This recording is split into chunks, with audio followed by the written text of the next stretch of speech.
በሰሞኑን እጅግ በጣም በከፍተኛው አነጋጋሪ የሆነው የጥቁር ገበያ ወይም ደግሞ የሐዋላ ምንዛሬ በሰሞኑን እጅግ በጣም በከፍተኛው እየተንቀሳቀሰ ይገኛል። እናም በዛሬው ዕለት ምን ያህል ጭማሪ ምን ያህል ቅናሽ በዚህ ቪዲዮአችን አንድ በአንድ አብረን እንመለከተዋለን። በተጨማሪም የባንኮች ፉክክር እንደቀጠለ ነው። ባንኮች ዕለት በዕለት ቀን በቀን በአሁኑ ሰዓት ላይ እየጨመሩ ይገኛሉ። እንደዚሁም ባንኮች በሚጨምሩበት ሰዓት ደግሞ የግል ምንዛሬ ቢሮዎችም ተከትለው ጭማሪ ማድረጋቸው እንደቀጠሉ ነው። እናም በብዙ ሰዎች ዘንድ እጅግ በጣም በከፍተኛው ጥያቄ እየፈጠረ የሚገኘው ባንኮች በሚጨምሩበት ሰዓት የግል ምንዛሬ ቢሮዎች ተከትለው በከፍተኛው ጭማሪ የሚያደርጉት ለምንድን ነው የሚለውን በዝርዝር እንቃኘዋለን። አብራችሁን ቆዩ። ሰላም ጤና ይስጥልን ክቡራትና ክቡራን አድማጭ ተመልካቾቻችን እንደምን አላችሁ? እንደምን ቆይታችኋል? ዛሬ ታህሳስ 25 2018 ያለውን የጥቁር ገበያ ወይም ደግሞ የሐዋላ ምንዛሬና እንደዚሁም የባንኮች ምንዛሬ ዋጋ ተመን በተጨማሪም የግል ምንዛሬ ቢሮዎች በአሁኑ ሰዓት ላይ በስንት እየገዙ ነው በስንት እየሸጡ ነው የሚለው መረጃ በዚህ ቪዲዮአችን አንድ በአንድ አብረን እንመለከታለን። በዛሬው ዕለት በጥቁር ገበያ ወይም ደግሞ በሐዋላ ምንዛሬ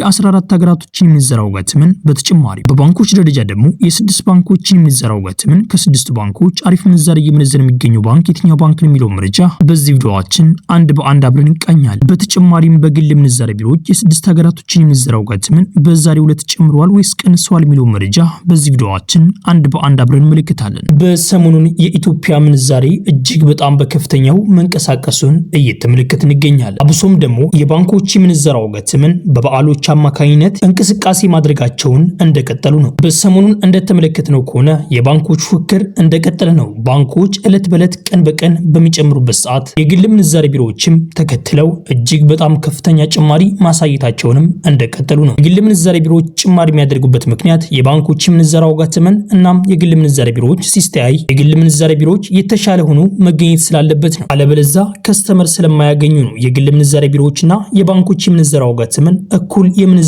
ዋጋ ተመን ካላቸው ግለሰቦች እንዳለ ወደ ባንክ ቤት ያመራሉ። ይሄ ደግሞ የግል ምንዛሬ ቢሮዎችን እጅግ በጣም በከፍተኛው ይጎዳቸዋል። እንደዚሁም ደግሞ የጥቁር ገበያ ወይም ደግሞ የሐዋላ ምንዛሬን እጅግ በጣም በከፍተኛው እንዲጨምር ይረዳዋል። እንደሚታወቀው እነዚህ የግል ምንዛሬ ቢሮዎች በመጀመሪያም ወደ ገበያው ሲመጡ የኢትዮጵያ ብሔራዊ ባንክ የጥቁር ገበያውን ወይም ደግሞ የሐዋላ ምንዛሬን ያረጋጉታል ተብሎም ታስቦ ነው። እነዚህ የግል ምንዛሬ ቢሮዎች በመግባታቸው ማለትም እነዚህ የግል ምንዛሬ ቢሮዎች በኢትዮጵያ ውስጥ በመከፈታቸው የጥቁር ገበያ ወይም ደግሞ የሐዋላ ምንዛሬ የተወሰነ እንዲረጋጋ እንዳደረጉት ምሁራን ገልጸዋል። እነዚህ የግል ምንዛሬ ቢሮዎች እነማን ናቸው የሚለውን ነገር የማታውቁትና ወንድሞቻችን ካላችሁ እነዚህ የግል ምንዛሬ ቢሮዎች አሰራራቸው ከውጭ ሀገር ሆናችሁ ወደ እነሱ ገንዘባችሁ መላክ አትችሉም። ማድረግ የምትችሉት ከውጭ ሀገራት ወደ ኢትዮጵያ በሚገቡበት ሰዓት የዛን ሀገር ገንዘብ ወደ ኢትዮጵያ ይዞ በመግባት እነዚህ የግል ምንዛሬ ቢሮዎች ጋር በመሄድ የዛን ሀገር ገንዘብ እነሱ ጋር ማስመንዘር ትችላላችሁ። ከባንኮች እጅግ በጣም የተሻለ ምንዛሬ እንደዚህም ደግሞ ከጥቁር ገበያ ወይም ደግሞ ከሐዋላ ምንዛሬ ጋር እጅግ በጣም ፉክክር ባለው ዋጋ ይመነዝሯችኋል። እነዚህ የግል ምንዛሬ ቢሮዎች የየትኛውንም ሀገራት ገንዘብ እነሱ ጋር በመሄድ ማስመንዘር ትችላላችሁ። እንደዚህም ደግሞ የኢትዮጵያ ብሔራዊ ባንክ ነው ወደዚህ ወደ ምንዛሬው እንዲቀላቀሉ ያደረጋቸው። የኢትዮጵያ ብሔራዊ ባንክ አስገባቸው ማለት ደግሞ በመንግስት ተጠያቂነት አላቸው ማለት ነው። ማለትም እነሱ ጋር ገንዘባችሁን ስታስመነዝሩ ምንም ነገር የሚያሰጋችሁ ነገር የለም ማለት ነው። እናም እነዚህ የግል ምንዛሬ ቢሮዎች በዛሬው ዕለት በስንት እየገዙ ነው በስንት እየሸጡ ነው የሚለው መረጃ በዚህ ቪዲዮአችን አንድ በአንድ ስለምንመለከት አብራችሁን ቆዩ። ቤተሰቦች አብዛኛውን ጊዜ እንደምናደርገው በኮሜንት ላይ የምትጠይቁ ጥያቄዎችን መልሰጣለን። እናም በዛሬው ዕለት ምን ያህል ኮሜንቶች አሉ ምን ያህል ኮሜንቶችን እንመልሳለን አንድ በአንድ በዚህ ቪዲዮአችን አብረን እንመለከተዋል። የመጀመሪያውም ኮሜንት እንደዚህ ይላል። ቤተሰብ ላይ ጫና ያመጣም እንዴ እኔ ገንዘቤን ከዚህ ብለክ ብሎ ጠይቀዋል። በሚገባ መንግስት ከያዘባችሁ ወይም ደግሞ መንግስት ካወቀባችሁ በጥቁር ገበያውም ደግሞ በሐዋላ ምንዛሬ ገንዘባችሁ መላካችሁ የዛኔ ቤተሰባችሁ ላይ እንግልት መድረሱ የማይቀር ነው። ይሄን የገለጸው የኢትዮጵያ ብሔራዊ ባንክ መሆኑን ማወቅ አለባችሁ። ለዚህ ሁሉ ደግሞ ጥንቃቄ ይህንን ስነግራችሁ ገንዘቤን በጥቁር ገበያ ወይም ደግሞ በሐዋላ ምንዛሬ ግዴታ መላክ አለብኝ ብላችሁ ካሰባችሁ ማለት ነው ወደ ቤተሰባችሁ አካውንት ገንዘባችሁን የምታስገቡ ከሆነ ቤተሰባችሁ ድንገት ብር ለማውጣት ወደ ባንክ ቤት በሚሄድበት ሰዓት ድንገት ጥያቄ ሊጠይቋችሁ ይችላሉ። ማለትም ገንዘቡ ከየት ነው የተላከው ብሎ ጥያቄ ሊጠይቁ ስለሚችሉ የዛኔ ገንዘቡ የተላከው ከዚሁ ከኢትዮጵያ ውስጥ ነው ብሎ መመለስ አለባቸው። ባለፈው እህታችን ገንዘቧን በምልክበት ሰዓት እሷ በጥቁር ገበያ ወይም ደግሞ በሐዋላ ምንዛሬ ገንዘቧን መላኳ ለቤተሰቦቿ አልተናገረችም። እናም ቤተሰቦቿ ገንዘቡ የተላከው ከየት ነው ሲባሉ ከሳዑዲ ነው ብሎ የተናገሩ እነሱ በህገ ወጥ መላኳን እነሱ አያውቁም ማለት ነው። ይህንን ስለማያውቁ ገንዘቡ የተላከው ደግሞ ከዚሁ ከኢትዮጵያ ውስጥ ነው። የዛኔ አካውንት ላይ ያለው ገንዘብ እንዳለ ተወረሰባት። እንደዚሁም ደግሞ የላኪውም ግለሰብ አካውንት እንዳለ ተወረሰ ማለት ነው። እናም ቤተሰቦች ይሄ ሆነው በጣም ስለቆየ አሁን ላይ ደግሞ የኢትዮጵያ ብሔራዊ ባንክ እንደገለጸም ከሆነ ማንኛውም በጥቁር ገበያውም ደግሞ በሐዋላ ምንዛሬ በህገ ወጥ መልኩ ገንዘቡን የሚልክ ግለሰብ በሚያዝበት ሰዓት መስተጓጎል እንደሚደርስበት እንደዚሁም የተለያየ እስራቶች ሊገጥሙት እንደሚችሉም ተገልጸዋል። እናም እናንተ ማድረግ ያለባችሁ ቤተሰቦቻችሁን ገንዘቡ ከየት ነው የተላከው በምትባሉበት ሰዓት ከዚሁ ከኢትዮጵያ ውስጥ ነው ብላችሁ መልሱላችሁም በሏቸው። ይሄ ሁሉ ለጥንቃቄ ነው። ቤተሰቦቻችሁ ላይ የተለያየ መስተዋወልና እንደዚሁ ደግሞ እስራት ሊገጥማችሁ ስለሚችሉ በአጠቃላይ ለጥንቃቄ ያክል ነው። አሁን ላይ መንግስት የተለያዩ ርቀቶችን እየሄደ ስለሚገኝ በሌላም መንገድ ቤተሰቦቻችሁ ጋር ገንዘቡ ይገባው በጥቁር ገበያ ወይም ደግሞ በሐዋላ ምንዛሬ መሆኑን ሊያውቅ ስለሚችል እናንተ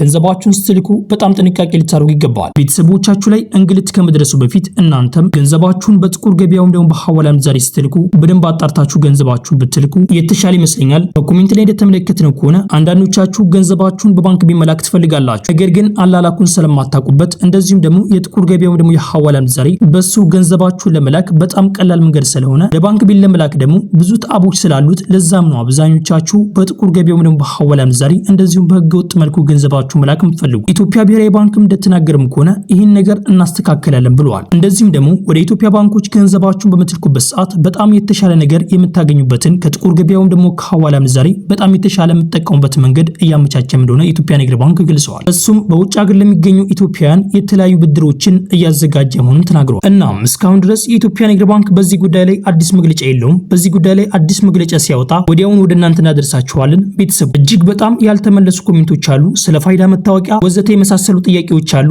እሱን በዛኛው ቻናላችን እንመልስላችኋለን። ቤተሰቡ ይሄ ቪዲዮ ሌላ ኢትዮጵያ ጎኖቻችን ይጠቅማል ብላችሁ ካሰባችሁ ይሄን ቪዲዮ ሼር አድርጉላቸው።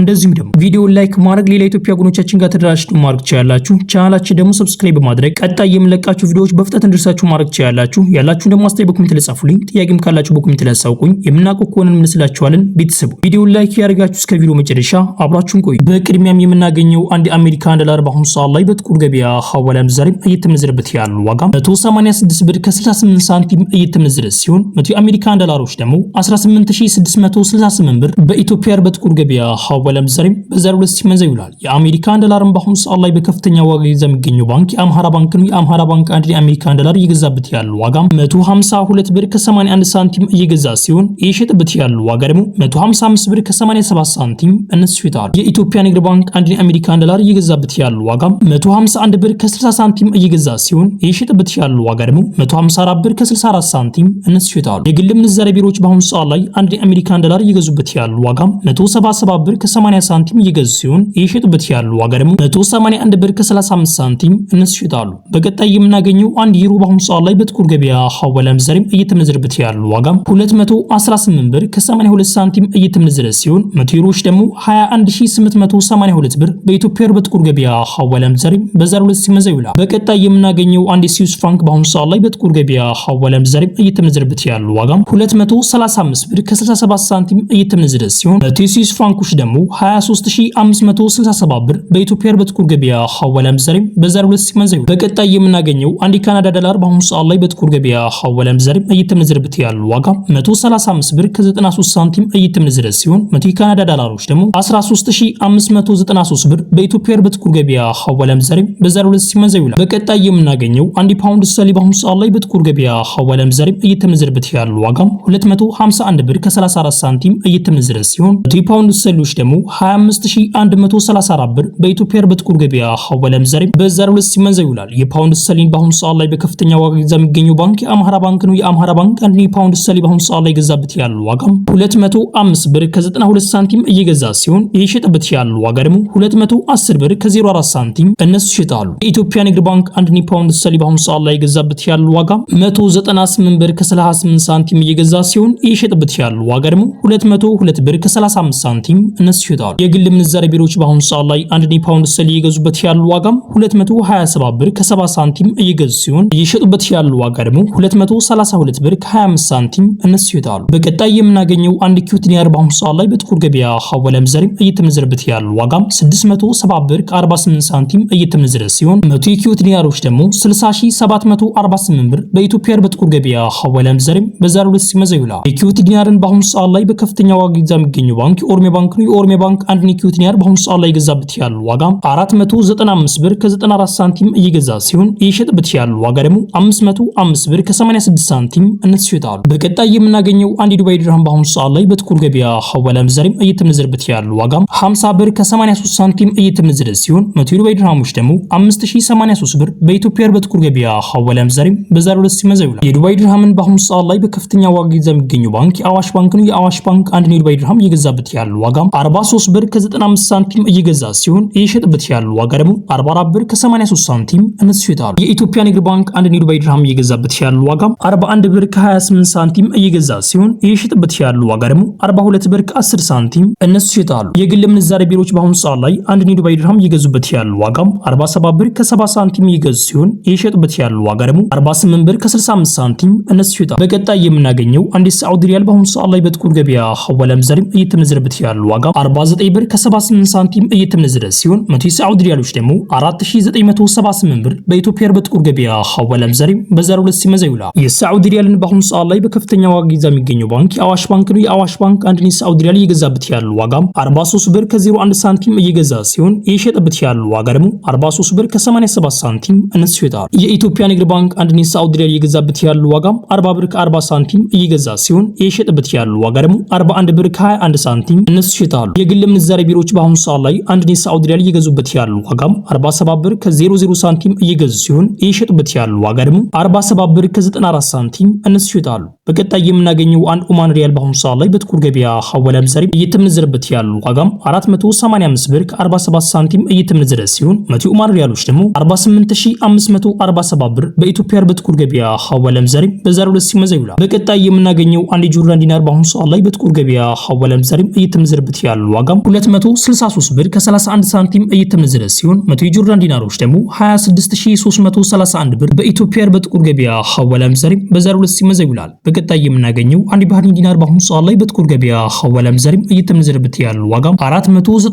ብር ከ64 ሳንቲም እየተመነዘረ ሲሆን 100 የባህሪን ዲናሮች ደግሞ 49464 ብር በኢትዮጵያ በጥቁር ገበያ ሐዋላ ምንዛሬ በዛሬው ዕለት ሲመዛ ይውላል። በቀጣይ የምናገኘው አንድ የሰላል ሽክል በአሁኑ ሰዓት ላይ በጥቁር ገበያ ሐዋላ ምንዛሬ እየተመነዘረበት ያለው ዋጋ 58 ብር ከ57 ሳንቲም እየተመነዘረ ሲሆን 100 የሰላል ሽክሎች ደግሞ 5857 ብር በኢትዮጵያ በጥቁር ገበያ ሐዋላ ምንዛሬ በዛሬው ዕለት ሲመዛ ይውላል። ቤተሰቦች የዛሬው ምንዛሬ መረጃ እንደተመለከታችሁት ነው። ቤተሰቦች የባንኮች ፉክክር እንደቀጠለ ነው። እንደተመለከትነው የተወሰነ ጭማሪ እያደረጉ ይገኛሉ። ቤተሰቦች ስለ ፋይዳ መታወቂያ ወይም ደግሞ ስለ ኢትዮጵያ ንግድ ባንክ መረጃ በአጠቃላይ በዛኛው ቻናላችን እናቀርብላችኋለን። እንደዚሁም ደግሞ እናንተም የጠየቃችሁት ጥያቄ አለ፣ እሱንም በአንድ ላይ አድርገን በዛኛው ቻናላችን በኤፍጄ ዩቲዩብ ቻናላችን በደንብ አድርገን እንመልስላችኋለን። እናንተ ብቻ ኤፍጄ ዩቲዩብ ቻናላችን ወይም ደግሞ ያንኛውን ቻናላችን ሰብስክራይብ አድርጋችሁ ብትከታተሉ የተሻለ ነው ብዬ አስባለሁ። በሳዑዲም አዳዲስ መግለጫ ካለ በዛኛው ቻናላችን ስለምናሳውቃችሁ ቻናሉን ሰብስክራይብ ብታደርጉ የተሻለ ይመስለኛል። ቤተሰቦች ይሄ ቪዲዮ ሌላ ኢትዮጵያ ወገኖቻችን ይጠቅማል ብላችሁ ካሰባችሁ ይሄን ቪዲዮ ሼር አድርጉላቸው። እንደዚሁም ደግሞ ቪዲዮ ላይክ ማድረግ ሌላ ኢትዮጵያ ወገኖቻችን ጋር ተደራሽ ማድረግ ትችላላችሁ። ቻናላችንን ሰብስክራይብ በማድረግ ቀጣይ የምለቃችሁ ቪዲዮዎች በፍጥነት እንድርሳችሁ ማድረግ ትችላላችሁ። ያላችሁን ደግሞ አስተያየት በኮሜንት ላይ ጻፉልኝ። ጥያቄም ካላችሁ በኮሜንት ላይ አሳውቁኝ። የምናውቀው ከሆነ እንመስላችኋለን። ቤተሰቦች ይሄን ቪዲዮ ላይክ ማድረጋችሁን ዘነጉ። ኢንሻአላህ በቀጣይ ቪዲዮ እስከምንገናኝ ቸር ቆዩልኝ።